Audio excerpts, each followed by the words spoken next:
Bonjour à tous. Je vous invite à ouvrir vos Bibles au psaume 54. C'est le psaume du jour, pour ceux qui suivent une liste de lecture. Le psaume 54. Et Tanguy, je crois qu'on peut afficher la première diapo. Voilà, donc je lis dans la version Louis II. Au chef des chantres, avec instrument à cordes, cantique. Le terme cantique correspond au mot contemplation de David. Je trouve que c'est inspirant pour lire le psaume. Contemplation de David. Lorsque les Ziphiens vinrent dire à Saül, « David n'est-il pas caché parmi nous ?» Ô Dieu, sauve-moi par ton nom et rends-moi justice par ta puissance. Ô Dieu, écoute ma prière, prête l'oreille aux paroles de ma bouche. Car des étrangers se sont levés contre moi, des hommes violents en veulent à ma vie, ils ne portent pas leurs pensées sur Dieu.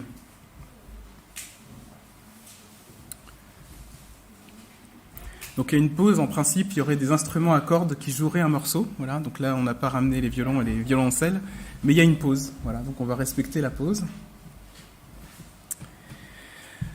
Voici, Dieu est mon secours.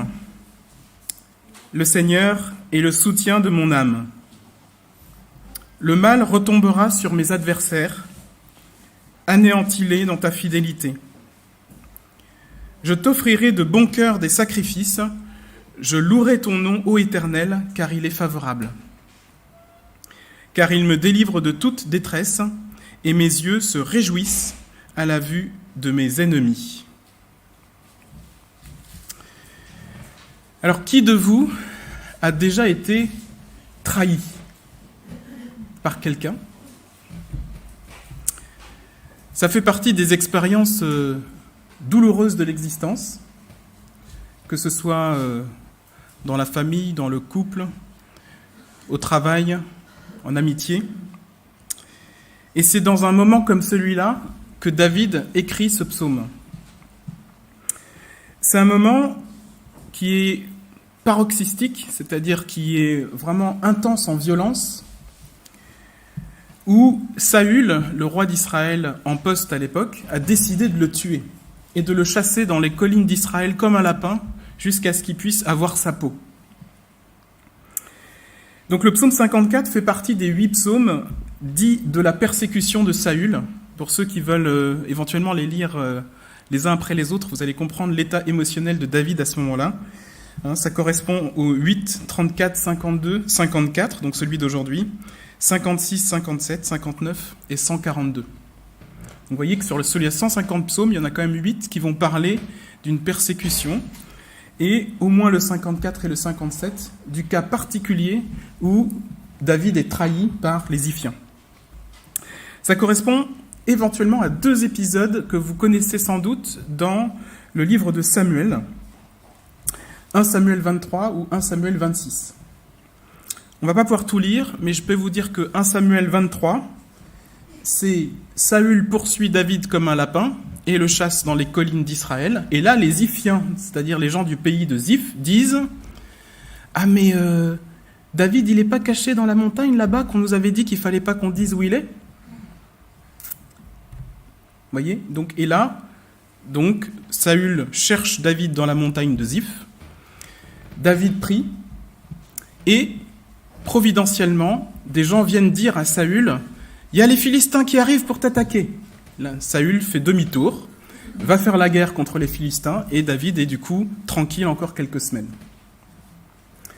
Une fois que Saül s'est débarrassé des Philistins, il revient chercher David, pour le pourchasser comme un lapin dans les montagnes d'Israël. Et là, c'est 1 Samuel 26, et je vous propose de lire ce chapitre. Les Ziphiens allèrent auprès de Saül à Gibéa et dirent « David n'est-il pas caché sur la colline de Hakila en face du désert ?» Saül se leva et descendit au dessert de Ziph avec 3000 hommes de l'élite d'Israël, donc les commandos, pour chercher David dans le désert de Ziph. Il campa sur la colline de Aquila en face du désert, près du chemin. David était dans le désert. Et s'étant aperçu que Saül marchait à sa poursuite au désert, il envoya des espions et apprit avec certitude que Saül était arrivé. Alors David se leva et vint au lieu où Saül était campé, et il vit la place où couchait Saül avec Abner, fils de Ner, chef de son armée. Saül couchait au milieu du camp, et le peuple campait autour de lui.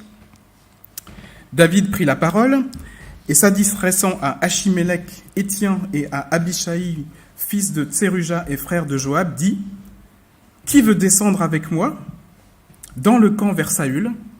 Et Abishai dit « Moi, je descendrai avec toi. » David et Abishai allèrent de nuit vers le peuple. Et voici, Saül était couché et dormait au milieu du camp, et sa lance était fixée en terre à son chevet. Abner et le peuple étaient couchés autour de lui. Abishai dit à David, « Dieu livre aujourd'hui ton ennemi entre tes mains. Laisse-moi, je te prie, le frapper de ma lance et le clouer en terre d'un seul coup, pour que je n'ai pas à y revenir. » Mais David dit à Abishai, « Ne le détruis pas, car qui pourrait impunément porter la main sur loin de l'Éternel ?» Et David dit, « L'Éternel est vivant, c'est à l'Éternel seul de le frapper, soit que son jour vienne et qu'il meure, soit qu'il descende sur un champ de bataille et qu'il y périsse.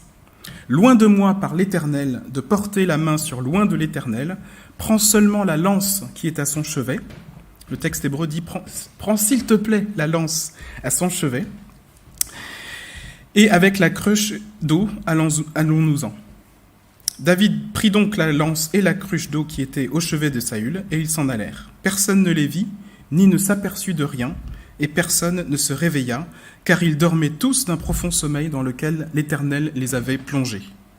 David passa de l'autre côté, et il s'arrêta au loin sur le sommet de la montagne, à une grande distance du camp. Et il cria au peuple et à Abner, fils de Ner, « Ne répondras-tu pas, Abner ?» Abner répondit, « Qui es-tu, toi, qui pousses des cris vers le roi ?» Et David dit à Abner, « N'es-tu donc pas un homme? Et qui est ton pareil en Israël? Pourquoi donc n'as-tu pas gardé ton maître le roi? Car quelqu'un du peuple est venu pour tuer le roi, ton maître. Ce que tu n'as fait là n'est pas bien. L'Éternel est vivant, vous méritez la mort pour n'avoir pas veillé sur votre maître, sur loin de l'Éternel. Regarde maintenant où sont la lance du roi et la cruche d'eau qui était à son chevet. » Saül reconnut la voix de David et dit, « Est-ce bien ta voix, mon fils David ?» Et David répondit, « C'est ma voix, ô roi, mon seigneur. » Et il dit, « Pourquoi mon seigneur poursuit-il son serviteur? Qu'ai-je fait et de quoi suis-je coupable ? Que le roi, mon seigneur, daigne maintenant écouter les paroles de son serviteur. Si c'est l'Éternel qui t'excite contre moi, qu'il agrée le parfum d'une offrande. Mais si ce sont des hommes, qu'ils soient maudits devant l'Éternel, puisqu'ils me chassent aujourd'hui pour me détacher de l'héritage de l'Éternel, et qu'ils me disent, va donc servir des dieux étrangers. Oh, que mon sang ne retombe pas en terre, loin de la face de l'Éternel, car le roi d'Israël s'est mis en marche pour chercher une puce, comme on chasserait une perdrix dans les montagnes. Saül dit, j'ai péché, reviens mon fils David, car je ne te ferai plus de mal, puisqu'en ce jour ma vie a été précieuse à tes yeux, j'ai agi comme un insensé, et j'ai fait une grande faute. David répondit, voici la lance du roi, que l'un de tes gens vienne la prendre. L'Éternel rendra à chacun selon sa justice et sa fidélité, car l'Éternel t'avait livré aujourd'hui entre mes mains, et je n'ai pas voulu porter la main sur loin de l'Éternel. Et comme aujourd'hui ta vie a été d'un grand prix à mes yeux, ainsi ma vie sera d'un grand prix aux yeux de l'Éternel, et il me délivrera de toute angoisse. Saül dit à David, sois béni, mon fils David, tu réussiras dans tes entreprises. David continua son chemin, et Saül retourna chez lui. Est-ce que vous voyez pourquoi, de ce psaume 144 qui ne fait que 9 versets, on se retrouve à lire un grand chapitre de l'histoire de David et comment ces textes rentrent en résonance l'un avec l'autre? Ce psaume 54, ça pourrait être une prière que David a formulée au moment où il décide de descendre dans le camp. Quand il dit à Abishai, « Qui veut venir avec moi ?» Et Abishai répond, « Je descendrai. » En confrontant ces deux textes, je voudrais qu'on s'attarde sur ce psaume comme prière. Et je vous propose 3 questions parce qu'on pourra en trouver une infinité. La première, c'est en quoi ce psaume est-il un modèle de prière pour nous aujourd'hui en 2022 ? Et la deuxième, c'est comment Dieu répond-il à cette prière de David ? Et la troisième, on tâchera d'en retirer des leçons pour la prière en général. Alors, j'aime beaucoup ces textes de l'Ancien Testament. Je rêverais d'être un cinéaste, un réalisateur, et pouvoir faire un film ou une série avec ça. Je ne sais pas si vous avez été comme moi, en lisant ce texte de l'Ancien Testament, c'est palpitant, non ? C'est intense, quoi. À la fois sur le plan émotionnel, comme sur le plan de l'action, puisque finalement, il s'agit d'un récit de guerre, où finalement le sang ne coule pas, mais on est à un niveau qui est au-delà de la violence militaire. Alors, vous voyez la vallée escarpée, les tentes, ou peut-être qu'il n'y avait pas de tente parce qu'il devait faire chaud à ce moment-là, d'accord ? Donc peut-être qu'il y avait un petit feu, il y avait quelque chose qui permet de rendre la scène un petit peu brillante. Et les gens dorment. Saül, la lance royale plantée à son chevet, la cruche à côté. C'est bizarre parce que, après tout, s'il y a un roi qui dort, normalement le chef de l'armée, il peut dormir aussi, mais il a mis des gars qui veillent. Donc là, il y a un truc, déjà, c'est une anomalie. Sans doute qu'ils se sont dit, ouais, non, mais c'est bon, de toute façon, on est juste en train d'essayer de pourchasser un lapin dans les montagnes d'Israël. C'est pas un lapin qui va venir tuer le roi. Donc, allez, on se couche tous, il n'y a pas besoin de monter la garde. Vous voyez, on sent cette espèce de négligence, voilà. Ils sont chez eux, après tout. C'est la garde d'Israël qui est en train de faire la patrouille en Israël. Alors, qu'est-ce que David ressent à ce moment-là ? Je pense qu'il a peur, mais que devant cette hostilité de Saül, il va confronter sa peur en descendant voir le camp. D'accord ? Il veut constater de lui-même. On le voit d'ailleurs, c'est toute une progression. D'abord, il envoie des espions. Ensuite, il va surplomber la vallée pour voir le camp. Et même quand il a vu le camp, parce que là, je pense qu'elles sont quand même pas énormément hautes, les collines en Israël, donc il voit que c'est bien Saül, il dit « je vais descendre ». D'accord ? Donc ça veut dire qu'il va au bout de cette confrontation. Il est certainement aussi en colère, parce que c'est pas la première fois que Saül le pourchasse comme ça. Déjà, il a déjà été victime d'une tentative de meurtre au moment où il jouait de la harpe, et Saül a voulu lui envoyer sa lance pour le plaquer contre la paroi pour le tuer, et à ce moment-là, il s'était échappé. Donc il sait que Saül est coriace, qu'il ne va pas lui faire de cadeau. Et puis il est aussi triste, je pense, parce qu'il a été trahi par les Iphiens. Lui, il se cachait là, forcément les gens de la région l'avaient repéré, mais là, les Iphiens l'ont vendu en fait. Ils lui ont donné à Saül la localisation. Donc des indicateurs de David ont dû savoir que les Iphiens l'avaient dénoncé, comme je disais, l'air de rien. Il paraît qu'il ne faut pas dire que Saül est dans la montagne, et ils le disent quand même. Voilà. Il doit aussi ressentir une profonde injustice, puisqu'il a déjà été oint par le prophète Samuel. Il sait que la royauté lui est destinée, et il sait que, comme on le voit aujourd'hui dans le monde, Saül s'accroche au trône, alors qu'il sait très bien que son règne est fini. Normalement, c'était à lui, David, de mener les troupes d'Israël pour aller pourchasser les Philistins. Alors il ressent tout ça, la tristesse, la colère, l'injustice, la peur, et il prie. Alors regardons-le prier, écoutons-le prier. Si on regarde le texte, il appelle... On peut avoir la précédente ? S'il te plaît. Voilà. Ô Dieu, il appelle Dieu, sauve-moi et rends-moi justice.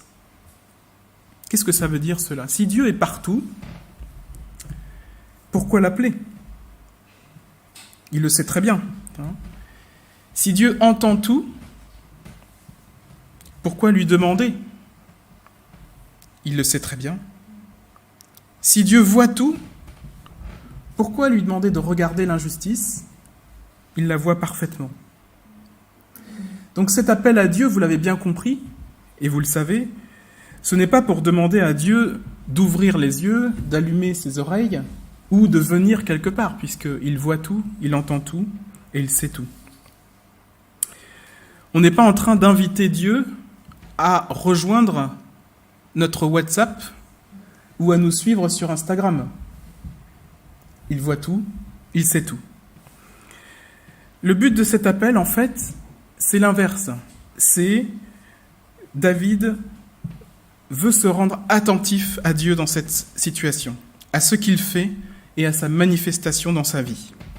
Cela dit, « Ô Dieu, je me tourne vers toi pour te parler, car je sais que tu m'écoutes. Je sais que tu es là. Ô Dieu, je me tourne vers toi pour que tu me sauves de l'injustice, parce que j'ai besoin d'en parler à quelqu'un qui me comprend, et je sais que tu es là. J'ai besoin de secours, et j'ai la foi que tu peux me l'apporter. »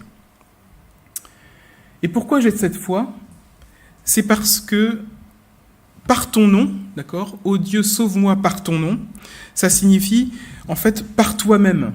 C'est-à-dire que le nom de Dieu est égal à Dieu.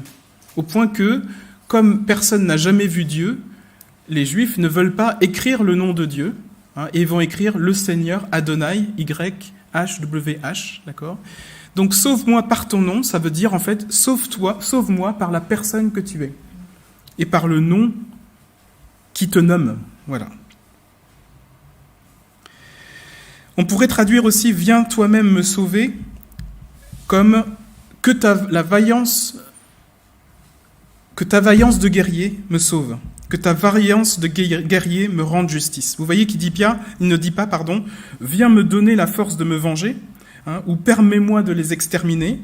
Il est dans une attitude où toute solution, toute action vient de Dieu, en particulier le salut et le jugement, et il le reconnaît par ses premiers mots, la souveraineté de Dieu.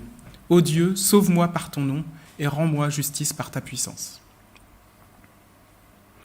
Il ouvre donc son cœur à Dieu pour être écouté, pour le prendre à témoin de l'injustice dont il est victime. Et ce n'est pas pour son honneur à lui qu'il demande à Dieu d'intervenir, mais vous voyez qu'il va dire que c'est pour Dieu lui-même. Comme si Dieu devait sauver son honneur à lui en lui rendant justice. David place donc l'honneur de Dieu au-dessus de son propre besoin, de sa propre demande. Vous retrouvez cela dans le Notre Père, qui nous demande de commencer en sanctifiant le nom de Dieu, en souhaitant que sa volonté soit faite sur la terre comme au ciel, avant même de formuler nos demandes. Un petit peu plus loin, c'est d'ailleurs étrange, je ne sais pas si vous avez remarqué qu'il dit « Car des étrangers se sont levés contre moi ». Mais finalement, c'est qui les étrangers ? C'est des Iphiens. Mais les Iphiens, c'est des Israélites de la tribu de Juda, donc ce n'est pas des étrangers. Et les gens d'Israël qui accompagnent Saül, ce sont des Juifs aussi. Donc c'est quoi ces étrangers finalement ? En fait, ces étrangers, on peut le comprendre plutôt dans un sens spirituel, c'est-à-dire ils ne cherchent pas Dieu, ils sont étrangers à Dieu dans leur volonté de maintenir illégalement, si vous voulez, la souveraineté de Saül. Et puis cette pause, comme je le disais pendant la lecture, on faisait jouer des instruments à cordes pendant un temps significatif. Alors quel intérêt de faire de la musique ou faire une pause dans la prière ? Pourquoi marquer ce temps ? Je le comprends dans le sens que la prière, ou plus exactement la musique, va permettre d'exprimer ces émotions dont je parlais tout à l'heure. La peur, la tristesse, l'angoisse, l'injustice. C'est un temps pour reconnaître que ça ne va pas. Donc là, c'est pas du rock appuyé, ça va être quelque chose de plutôt triste comme musique, pour justement déverser cette émotion devant Dieu. C'est un temps de silence en fait. C'est un temps où je reconnais que ça ne va pas, et je le dépose simplement devant Dieu, sans demander quoi que ce soit de plus. Vous avez peut-être remarqué que parfois ça met mal à l'aise les silences. Moi-même, j'ai de la difficulté en tant que médecin à transmettre aux étudiants la capacité de respecter un silence dans une conversation. Parce que malheureusement, en tant que médecin, on est parfois amené à apporter des mauvaises nouvelles. Et lorsqu'une personne reçoit une mauvaise nouvelle avec l'autorité du médecin qui va avec, eh ben, elle est un petit peu bousculée, si vous me permettez ce terme un petit peu léger. Voilà, un petit peu. Voilà. Et j'ai remarqué que c'est dans le silence que, bien entendu, l'émotion peut passer. Les gens peuvent pleurer. On sent qu'ils ont besoin de ce temps-là pour exprimer l'émotion.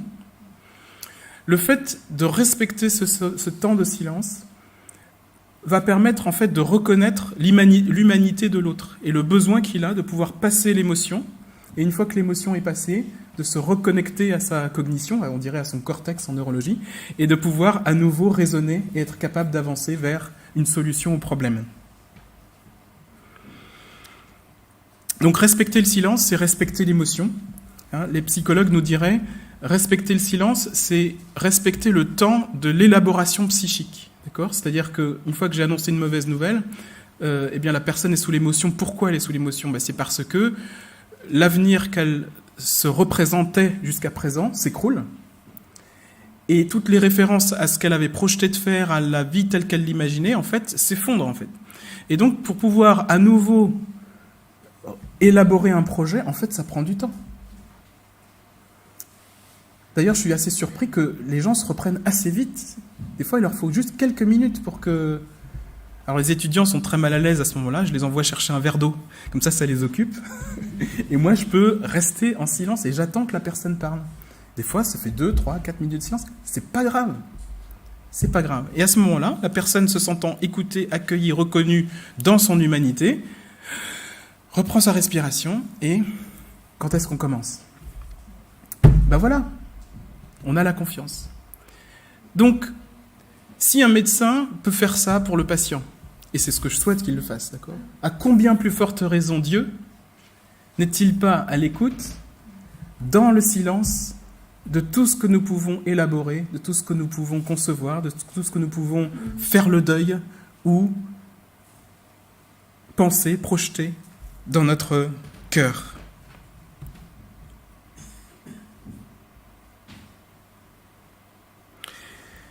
Donc il prend une respiration, David, après cette pause, et il envoie du lourd. Tu peux mettre la précédente. Voici, Dieu est mon secours. Quelle proclamation. Le Seigneur est le soutien de mon âme. Ça va au-delà même de mon secours est en toi. Je pense qu'on peut le comprendre dans, un peu comme on a dit tout à l'heure, sauve-moi par ton nom, c'est-à-dire sauve-moi par toi-même. Je pense qu'on peut le comprendre, mon secours, c'est Dieu. Ou alors, Dieu est mon salut. Le terme hébreu, là je suis allé chercher, je ne fais pas de l'hébreu, mais je suis allé chercher dans les Strong's, là. Le terme c'est Ozer, ça veut dire Dieu est mon aide. Et le soutien de mon âme, c'est Bézomékai, ce qui peut être dit par celui sur qui je me repose. Donc, vous voyez que même si la solution n'est pas là à son problème, en fait, si la solution est déjà là parce que David dit « J'ai mon secours en Dieu lui-même ». S'il y a un truc à retenir aujourd'hui, c'est ça. Mon secours est en toi, c'est vraiment dire « Tu es mon secours, Dieu mon secours, Seigneur mon secours, Jésus mon secours ». La suite, c'est anéantis-les, mais ça peut aussi être compris par extirpe-les ou mets un terme, arrête-les. C'est-à-dire que c'est encore une fois Dieu qui agit. C'est pas permets-moi de les exterminer, c'est Dieu qui agit dans la prière, ce n'est pas David. David, lui, son activité, ça va être uniquement la louange. Je louerai ton nom car il est favorable. Littéralement, c'est je louerai ton nom car il est bon. J'ai eu un petit peu de mal à comprendre la fin du texte. Mes yeux se réjouissent à la vue de mes ennemis. je comprenais pas tout. Pour moi, c'était un petit peu en décalage. Je me disais, c'est bizarre parce que quand même, après s'être fait pourchasser comme un lapin dans les collines d'Israël, le fait de voir les ennemis là, campant pour essayer de l'attaquer, j'avais du mal à me dire qu'en fait, David pouvait ressentir de la joie. Donc, du coup, je suis allé chercher un petit peu. Et si on prend mot à mot, ça donne quelque chose du style « Mes yeux voient, parfait, ceux qui sont mes ennemis ». Donc si on veut franciser un peu, ça donnerait « Mes yeux voient parfaitement ceux qui sont mes ennemis ». C'est-à-dire qu'il n'y a pas du tout le terme « joie » ou « simra » qu'on trouve en hébreu. Voilà. « Mes yeux voient parfaitement ceux qui sont mes ennemis ». Alors ça a beaucoup plus de sens pour moi. C'est-à-dire que clairement, il va pouvoir, et on va le développer juste après, faire les bons choix en arrivant à faire la part de celui qui est son ennemi, entre guillemets, Saül, d'accord, et le mal qui anime Saül quand il chasse David. Et vous allez voir, on l'a vu dans le texte, il va épargner Saül tout en dénonçant le mal qui anime Saül quand il le chasse. D'accord ? Une dernière petite chose que j'ai trouvée très intéressante dans la lecture du texte, là, Tanguy, tu peux mettre la suivante, voilà. C'est qu'en fait, il y a une symétrie dans le texte si on met les bouts de versets les uns en face des autres. Et la symétrie s'articule autour de la pause. D'accord ? Donc, lorsque les Iphiens vinrent dire à Saül, David n'est pas caché, mes yeux voient parfaitement qui sont mes ennemis. Vous voyez ? On peut les mettre face à face. Dieu, sauve-moi par ton nom me délivre de toute détresse. Rends-moi justice par ta puissance, je louerai ton nom, car il est favorable. Dieu, écoute ma prière, je t'offrirai de bon cœur des sacrifices. Prête l'oreille aux paroles de ma bouche, anéantis-les ou arrête-les dans ta fidélité. Car des étrangers se sont levés contre moi, le mal retombera sur mes adversaires. Des hommes violents en veulent à ma vie, le Seigneur est le soutien de mon âme. Ils ne portent pas leur pensée sur Dieu, voici Dieu est mon secours. Ça, on retrouve ça souvent dans des psaumes. On retrouve ça dans des textes hébraïques où il y a cette espèce de symétrie, vous voyez, une sorte de ménorah, on pourrait le dessiner comme ça, voilà, où les bouts de phrases, le début répond à la fin, d'accord, et juste avant le milieu répond à juste après le milieu. C'est assez typique, voilà. Alors, comment Dieu répond-il à David ? Donc, vous avez vu, maintenant, il voit clairement qui sont ses ennemis. Pour lui, l'ennemi, ce n'est pas Saül, mais le mal qui l'accompagne. Car il le sait, en tant que joueur de harpe, je l'ai évoqué, il a su pendant longtemps calmer l'esprit mauvais qui s'agitait en Saül.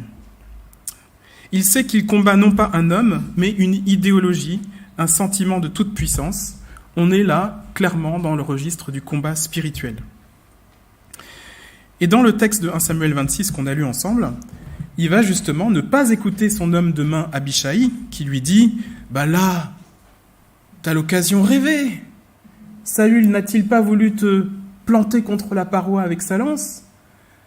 Le Seigneur te donne l'occasion de te venger. » Je pense que si on avait fait un cinéma là, c'est le flashback, quoi. Vous voyez, on voit la lance à la tête de Saül. Là, forcément, il faut que la même lance soit, montrée en train d'être projetée contre le mur. Et puis, David qui l'évite et qui se taille. Vous voyez ? Voilà. Il se souvient, David, que Saül a essayé de le tuer. Cette vengeance, je pense même qu'elle vient à son esprit. Le texte, c'est dans 1 Samuel 19, si vous voulez le lire. « Alors le mauvais esprit de l'Éternel fut sur Saül, qui était assis dans sa maison, sa lance à la main. David jouait, Saül voulut le frapper avec sa lance contre la paroi, mais David se détourna de lui, et Saül frappa de sa lance la paroi. David prit la fuite et s'échappa pendant la nuit. » Donc David fait le choix de ne pas traiter le mal par le mal en cédant à la tentation que lui-même réprouve. Il accepte avec humilité que même s'il sait qu'il est le futur roi, le roi actuel n'a pas abdiqué et il refuse de le tuer. David craint Dieu et il refuse de commettre le même péché que Saül en voulant se faire justice lui-même. Voilà ce que je vois comme un exaucement. Dieu est son secours, il n'est pas le secours de lui-même et il choisit de l'épargner. C'est aussi très habile politiquement, parce que ça préserve la fonction royale de toute tentative d'assassinat. C'est-à-dire que s'il tuait Saül à ce moment-là politiquement, il se décrédibilisait lui-même, puisqu'il rendait la fonction royale accessible à l'assassinat. Donc c'est... Voilà. Mais dans l'émotion, des fois, ça peut partir tout seul, comme on dit. Donc il est maître de lui-même d'une façon absolument remarquable. Il va même jusqu'à dire à Abishai ce qu'il a prié dans le psaume. C'est à l'Éternel seul de le frapper, que ce soit par la mort paisible ou la mort au combat. Un autre exaucement de cette prière, Dieu rends-moi justice, eh bien en fait, là, il va être l'acteur d'une justice de Dieu. Il demande poliment à Abishai de prendre la lance royale et la cruche, et ils s'en vont avec. Et David reconnaît dans la lecture qu'il fait de la scène que Dieu était avec lui et a exaucé sa prière par le profond sommeil qui a occupé les hommes de Saül et Saül lui-même. Alors on pourrait dire, oui, mais bon, est-ce que c'est vraiment Dieu qui a envoyé le sommeil alors qu'on est la nuit ? C'est pas ça la question. David voit Dieu dans le sommeil profond de ses ennemis. C'est aussi cela la foi, c'est de savoir reconnaître l'action de Dieu dans des choses simples, et la reconnaissance de l'action de Dieu s'accompagne de la crainte de Dieu. Il n'en profite pas pour en faire un massacre. Il laisse Dieu agir. C'est très différent d'ailleurs de ce qu'il saura faire quand il sera dans le pays des Philistins, où là, il n'hésitera pas à massacrer les tribus qui l'environnaient. Donc c'est quand même un guerrier, David. Donc il avait la capacité de la faire, et l'obéissance à Dieu a fait qu'il s'en est abstenu. Alors j'aime beaucoup, et je pense que vous aimez beaucoup aussi, enfin en tout cas pour ceux qui aimaient rigoler, le passage avec Abner. Abner ! Eh oh, Abner ! Il va faire durer le truc parce qu'il y a des gens qui écoutent là. Ils sont là, qu'est-ce qui se passe et tout. Dis donc Abner, t'étais pas censé surveiller le roi un petit peu là, non ? T'es pas le chef des armées entre nous ?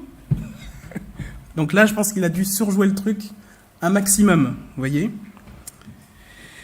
Et il va utiliser cette adresse à Abner, en fait, comme une interpellation au roi. D'ailleurs, Abner ne s'y trompe pas. Qui es-tu, toi, qui pousse des cris vers le roi ? Qu'est-ce qu'on peut comprendre là ? C'est un peu comme on l'a dit tout à l'heure, l'honneur du roi est au-dessus de toute moquerie. C'est particulièrement élégant, particulièrement habile politiquement. Il se comporte comme si il pense que le roi a été mal conseillé, mal surveillé. Vous voyez que, non, le roi, il fait le bien. Voilà. C'est juste qu'il y a des conseillers qui lui ont dit que David était à pourchasser. Voilà. Il va sous-entendre que le roi a de bonnes intentions. Il va même jusqu'à dire, si c'est Dieu qui t'envoie, je veux bien mourir devant lui. C'est ça le sens de qu'il accepte l'odeur d'une offrande. Si c'est Dieu qui t'excite contre moi, qu'il accepte l'odeur d'une offrande, ça veut dire, si c'est Dieu qui dit que je dois périr, alors que mon sang soit agréable à Dieu par ma mort. C'est ça que dit le texte. Voilà. La seule chose qui compte pour David, c'est la fidélité à Dieu et que la présence de Dieu va lui être préférable à la vie. Et après, vous voyez l'exaucement. Saül reconnaît son péché. Saül bénit David. Ça m'a beaucoup touché, le fait qu'il bénisse David. Tu réussiras dans tes entreprises. C'est-à-dire, il dit du bien sur David. Et puis, il arrête de le pourchasser. Ça, c'est vrai parce que c'est la dernière entrevue entre Saül et David. Après, il ne le verra plus jamais. Dans le texte biblique, en tout cas. Limite, on pourrait dire que David a gagné un nouvel ami. Si on s'arrête juste au texte, là, ils sont amis. Ils se bénissent l'un l'autre. On a donc un jugement de Dieu, comme il sait le faire, deux gagnants. Aucun d'eux n'est tué. Aucun d'eux n'a plus l'intention de tuer l'autre pour le moment. Même si on sait que David, par précaution, il fuira quand même après chez les Philistins, et il ne reviendra en Israël qu'après la mort de Saül. Voilà ce que je voulais vous dire sur l'exaucement de la prière. La clairvoyance pour distinguer entre l'homme et le mal et qui l'anime, le respect de l'honneur de Dieu, le respect de l'honneur de l'homme qui est en face de lui, le respect de la vie au nom de Dieu, et même ce que je trouve miraculeux, une réconciliation entre deux ennemis. Alors qu'est-ce qu'on peut retenir de tout ça pour notre prière personnelle ?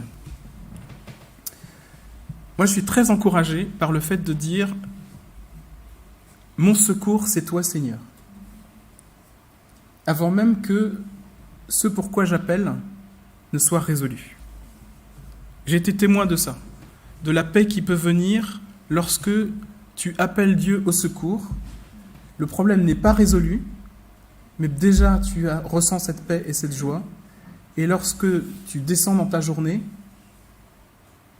les obstacles s'écartent sur ton chemin. Ça, c'est notre Dieu. Mon secours, c'est Dieu. L'intercession ouvre des portes à l'action de Dieu, mais en fait, c'est à l'action de Dieu lui-même. Ce n'est pas notre propre force, notre propre énergie que nous allons mettre au service de notre propre secours. Finalement, parfois dans la prière, on est un peu dans des demandes façon Père Noël, quoi. Donne-moi ci, donne-moi ça, bon, voilà. Mais si on y réfléchit, soyons sérieux 2 minutes. Si nous avons la foi que Dieu répond à nos prières, pourquoi il répond à la prière de Sylvie et il ne répond pas à la mienne ? Pourquoi il répond à la prière de Camille et il ne répond pas à la mienne ? Serait-il donc injuste ? Non. Quand Sylvie prie, elle reçoit le secours de Dieu dans sa prière par Dieu lui-même. Et puis il y a des choses qui se passent dans sa vie, gloire à Dieu, amen, alléluia. Quand Camille prie, elle reçoit le secours de Dieu dans sa prière par Dieu lui-même qui vient la visiter au moment où elle tourne son cœur vers Dieu. Et il se passe des choses dans la vie de Camille. Amen, gloire à Dieu, alléluia. Quand je prie, Dieu vient à mon secours et il est présent dans ma prière par son nom. Il ne s'est rien passé aujourd'hui. Je suis toujours dans une difficulté. Mais gloire à Dieu, amen, alléluia. Pourquoi ? Parce que Dieu est là. Vous voyez où je veux en venir ? Voilà. Donc, prier, c'est désirer encore plus ardemment devant la souffrance, la colère, l'injustice, la peur, tout ce que vous voulez, toute forme de manque, c'est faire confiance que Dieu lui-même vient combler et remplir ce manque. C'est reconnaître ces émotions, y compris négatives, et les poser devant Dieu. C'est reconnaître ce manque et le poser devant Dieu. Lui, il va s'en débrouiller du manque, à sa façon, quand il voudra. Amen, alléluia, merci Seigneur. C'est ça le sens de « que ton règne vienne ». On n'a pas encore un trône avec Dieu assis dessus. On dit j'aimerais que tu viennes combler tous nos manques, notre pauvreté, notre misère, selon ce que toi tu as décidé de faire. Alors grandis en nous, Seigneur, nous voulons te voir davantage, quelle que soit la situation.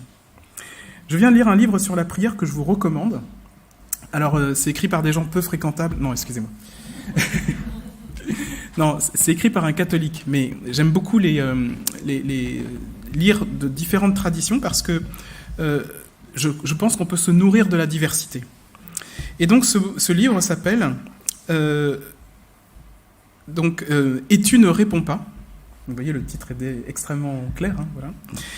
Et il dit en substance, prier, c'est exciter en nous le désir de Dieu. Et moi, ça me parle, ça. C'est convoquer Dieu, quoi. Voilà, viens Seigneur. Mais dans le sens, rends-moi attentif à ce que tu fais. Voilà. Et des miracles, des exaucements inattendus, je les vois dans la capacité que David a eue là, d'épargner son pire ennemi à cause du nom de Dieu. J'ai aussi pu voir ça à l'hôpital. Des ennemis, des vrais. Ceux qui vous veulent la peau, qui ne vous disent pas bonjour, d'accord ? Et j'ai pu voir que, dans la prière, tu reçois le secours immédiat, et ensuite, dans l'action, ces gens-là peuvent partir d'eux-mêmes. J'y croyais pas au début.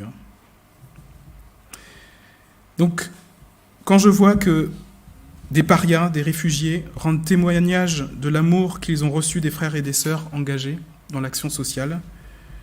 Je dis oui, le règne de Dieu vient. Quand je vois que quelqu'un pardonne une faute dont il a été victime dans son enfance et qui était structurante pour sa vie, pour l'emmener de misère en misère, je dis oui, Dieu est lui-même un secours. Lorsque je vois que des amis ou des frères et sœurs parfois, pro-vax et anti-vax, arrivent à boire une bière sans s'entretuer, oui, ça c'est plus de Dieu. Et sans pour autant avoir converti l'autre à sa façon de penser, je précise. Même, ils vont jusqu'à se bénir mutuellement, alors qu'ils sont d'avis différents. Et ça, c'est le Seigneur. Alors, excitons en nous ce désir de Dieu, prenant ces pauses, instrumentales ou non, où nous convoquons le Seigneur pour qu'il visite nos émotions, notre colère, nos envies de vengeance.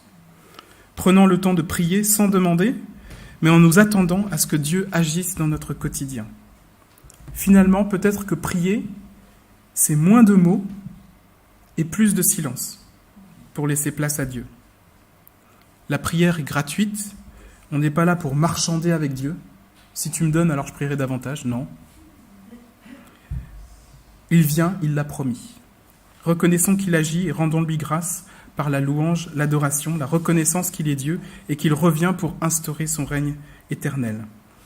Et faisons-le ensemble, car l'Église, l'épouse du Christ qui se prépare, attend avec le désir de la fiancée qui attend son époux.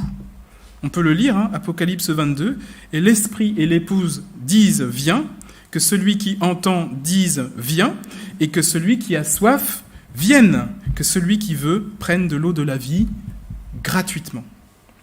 Et la prière de l'Église tout entière, c'est « Viens, Seigneur Jésus ».